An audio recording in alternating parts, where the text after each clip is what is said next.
Bonjour à tous, donc dans cette vidéo on va s'intéresser à la diagonalisation et surtout l'étude des éléments propres d'une matrice de taille n particulière. Donc voici donc la matrice, donc je prends n supérieur ou égal à 3, donc la matrice de taille n. Comme vous voyez, donc les n-1 premiers vecteurs sont les mêmes, 0, 0, 0, 0 et 1 à la dernière position, et le dernier c'est 1, 1, 1, 1, 1. Alors, donc, dans tout ce que je vais faire, je vais confondre euh, endomorphisme de Rn et sa matrice A dans la base canonique. Ça veut dire, si je parle de l'endomorphisme ou la matrice, en fait, voilà, c'est la même chose. Alors, donc, la méthode que je vais présenter, je ne vais pas chercher de polynôme caractéristique, je vais juste analyser, en fait, l'expression de la matrice et vous montrer que, voilà, étude des éléments propres, parfois c'est beaucoup plus intéressant de la voir comme ça et bien comprendre ce qui est derrière. Tout d'abord, il faut savoir que l'image de A, image de l'endomorphisme, est engendrée par les vecteurs colonnes de la matrice, donc par ces vecteurs colonnes. Ici, on voit bien qu'il y a que deux vecteurs qui engendrent l'image, parce que 1, 1, 1, 1, 1, 1, et puis 0, 0, 0, 1, voilà. Donc, l'image de A, c'est le plan engendré par deux vecteurs. Donc, il y a En, et puis il y a E1 plus E2 jusqu'à En. Ceci dit, ça veut dire que la matrice A, elle est de rang 2, et donc le noyau, par théorème du rang, est de dimension n-2. Ceci veut dire que lambda 0 égale 0, lambda indice 0. Donc 0 est une valeur propre de multiplicité géométrique, donc n-2. Donc le sous-espace propre, c'est Ker de A. Et donc, il va avoir pour équation, donc, si vous faites un vecteur x, grand X, de coordonnées x1 jusqu'à xn, vous faites ax égale 0, vous trouvez xn égale 0, et x1 plus x2 plus xn moins 1, plus xn égale 0, mais comme xn égale 0, donc c'est juste ça. Alors, on peut voir directement les vecteurs de la base de ce sous-espace propre.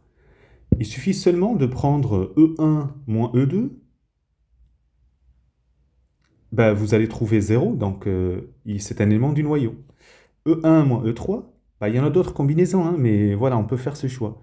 E1 moins E4 jusqu'à E1 moins En moins 1. Donc là, il y en a n-2 vecteurs. Et donc, le sous-espace propre de A associé à la valeur propre 0, et donc est engendré par V1, V2 jusqu'à Vn-1, où V1, donc c'est 1, moins 1, 0, 0, 1, 0, moins 1, 0, 0, 0, jusqu'à 1, 0, 0, 0, moins 1, et puis 0. Voilà. Donc, maintenant, on va regarder quoi? On va regarder le noyau. L'image plutôt. Donc, soit lambda, donc lambda dans R étoile, lambda valeur propre de A, associé au vecteur propre non nul x, et si seulement si ax égale lambda x. X est alors dans l'image de A, et comme on a vu, l'image de A, elle est engendrée par deux vecteurs, donc il existe alpha, bêta des scalaires non nuls en même temps, tel que x, ça va être alpha fois le premier vecteur, plus bêta fois le deuxième, puisqu'on a vu que l'im de A est engendrée par ces deux vecteurs. Et donc, quand on replace, on va trouver x, c'est le vecteur alpha, alpha, alpha, et puis alpha plus bêta. Quand je multiplie a par x, donc je trouve alpha plus bêta, alpha plus bêta, alpha plus bêta, et n alpha plus bêta. Donc, quelle condition ax égale lambda x? Il faut que alpha plus bêta égale lambda alpha, et puis n alpha plus bêta égale lambda fois alpha plus bêta. Alors, directement là, il ne faut pas l'oublier, avec ces conditions, on va trouver que notre vecteur x, ça va être quoi? Alpha, alpha, tac, tac, alpha. Et alpha plus bêta, c'est lambda alpha. Vous voyez? Donc, il faut vraiment le garder en tête, ça. OK? Alors, maintenant, nous, l'objectif, c'est chercher ces valeurs propres. Hein. Donc, les autres valeurs propres, parce qu'on a 0 d'ordre n-2, donc il reste au moins deux valeurs propres.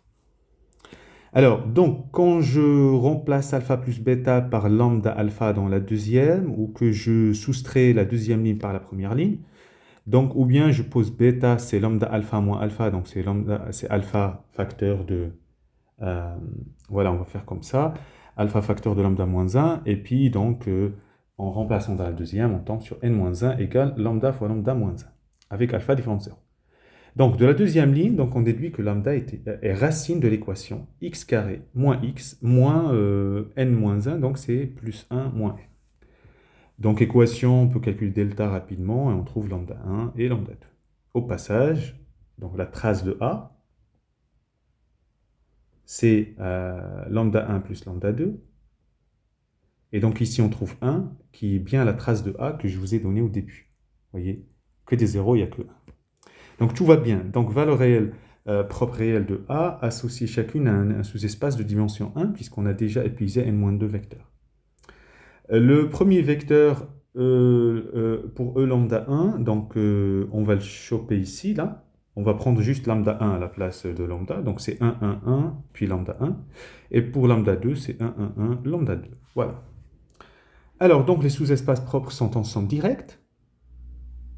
Vous savez que ça, dès que vous avez des valeurs propres 2 à 2 distinctes, vous avez les sous-espaces propres sont ensemble directs. Et donc la dimension de la somme est n. Elle occupe l'espace entier. OK?